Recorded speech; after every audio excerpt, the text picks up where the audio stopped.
General जो main stream cinema है जिसमें जितना ग्लैमर होता है, सब कुछ होता है, वो हमारी फिल्मों में नहीं होते हैं। तो इस वजह से हमें एक माइनॉरिटी ऑडियंस ही मिलती है, काफ़ी है, क्योंकि that minority audience is an important audience. So how is art cinema going to be revived in the future? Word art cinema may not be a right expression, but there is a thinking cinema, there is a non-thinking cinema. When you take up an issue, you deal with it as honestly as possible. So then it becomes a meaningful film. So in the future, will you make a film on this play also? In the future, I'm doing a play. I'm doing. It's a fantasy.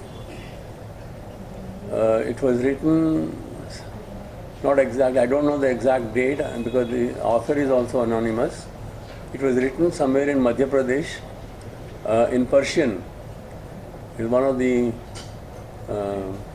stories, a fantasy. It is called Gul-e-Bakawali, the garden, the rose of Bakawali.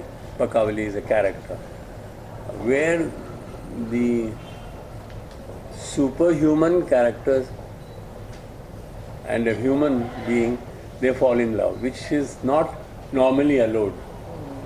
It doesn't happen. So a fairy becomes, a consort of a actual man. So this kind of a story, which I'm doing as a play. और एक film भी मैंने सोचा है, producer को ढूंढ रहा हूँ। यह हमेशा हमारे लिए यही तकलीफ की बात होती है, प्रोड्यूसर आसानी से नहीं मिलते हैं। एक ज़माना था जब NFDC जैसा ऑर्गेनाइजेशन पैसे देते थे कुछ, और उनके लिए मैंने 3 फिल्में बनाई। अब वो भी ख़त्म हो गया एक तरह से, मतलब अब वो फाइनेंस नहीं कर रहे हैं, वो तो कोलैबोरेट कर रहे हैं आजकल, जिसका मतलब है it will be a big finance also required. So, but I've got some response from the some people who are prepared to finance a film. I hope it happens soon. So नवीन की movie के बाद और भी कहीं play करना? ये play तो हम जहाँ तक हो सके हर जगह दिखाना चाहेंगे, क्योंकि अमृता प्रीतम कोई छोटी हस्ती नहीं थी। उनका बहुत बड़ा कंट्रीब्यूशन है to world literature, not only Indian literature but to world literature. And also I would like to say that she was the sole female voice who wrote about partition and the pain of partition. और जो उन्होंने लिखा है वो तो मेरा ख्याल, I mean, nobody can write the way she wrote and experience the pain of partition and the way she stood up for women's rights. क्योंकि मैंने खुद उनकी 2-3 कहानियों में एक्टिंग की है, और उसमें हर कहानी में यही है कि कैसे औरत के साथ ज़्यादती होती है, एक्सप्लॉयटेशन होती है, और कैसे इसको रोकना चाहिए। एंड अबाउट पार्टीशन, गुलजार साहब ने भी उनका रिकॉर्ड किया है, आज आखा वारिशानू। अगर आप कहें तो मैं 2 पंक्तियाँ सुना देती हूँ आपके लिए।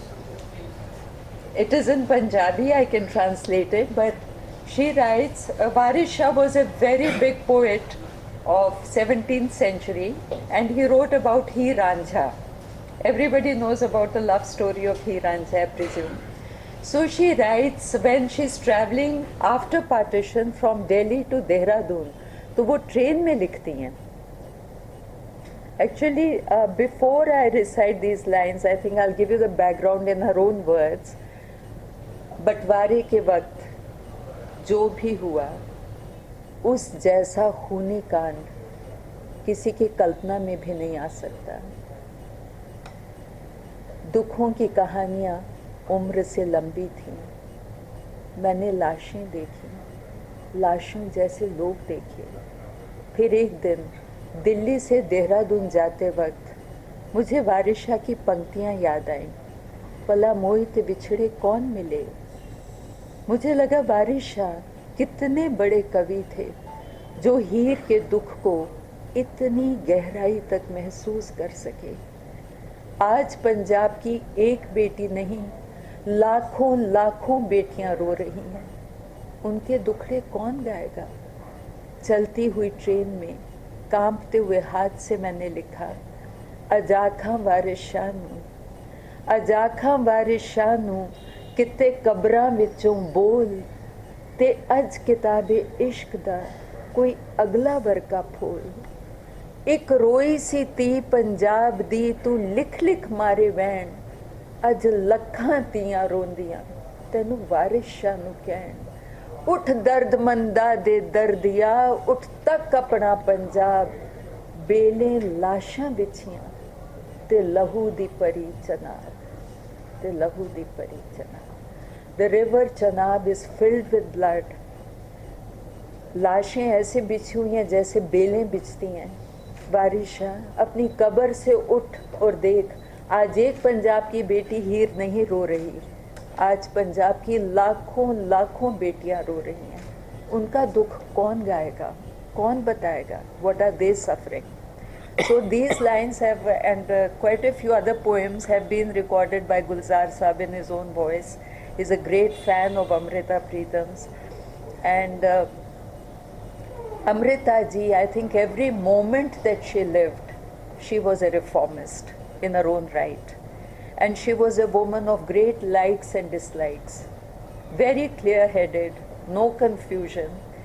And Imroz ji, once I said on the stage about Imroz ji, कि अगर मैंने ज़िंदगी में कोई चलता फिरता ताजमहल देखा है तो वो इमरोज़ जी हैं. I have never ever in my entire life seen a man more in love with a woman, and he was about 10 years younger to her. But the way they got along, I remember once I had written, sitting on her bed, I just penned 4 lines and I said, ऐसे प्यार प्यार में मैं कहा अमृता जी इसका जवाब दो. So she wrote, my question was that you know you have been a flower for so long, but do you still gather into a bud when he touches you? So she said, touch me with your whole being. I don't remember exact lines, but I'll give you the meaning. And she talked about Imroz ji कि वो मेरा बाप भी है, मेरा भाई भी है, मेरा दोस्त भी है, मेरा बेटा भी है, मेरा शौहर भी है. इमरोज़ मेरे लिए सब कुछ है. और एक दिन she used to get a lot of vivid dreams. So she once when I went to her, she said, "Lovely, मैनू एक सपना आया सी." So then she started narrating that dream. And what was that dream? She says, मुझे भगवान ने कहा, अमृता ये ले, मैं तुझे पेन देता हूँ और ये रहा तेरा कागज़, अब तू इस पे जो चाहे बना दे. So she used to believe a lot in astrology. तो उन्होंने एस्ट्रोलॉजिकल चार्ट बनाया जिसमें 12 घर होते हैं वैदिक एस्ट्रोलॉजी में, और हर घर में उन्होंने इमरोज़ इमरोज़ इमरोज़ इमरोज़ इमरोज़ का नाम डाल दिया. शी से मुझे और ज़िंदगी में कुछ नहीं चाहिए.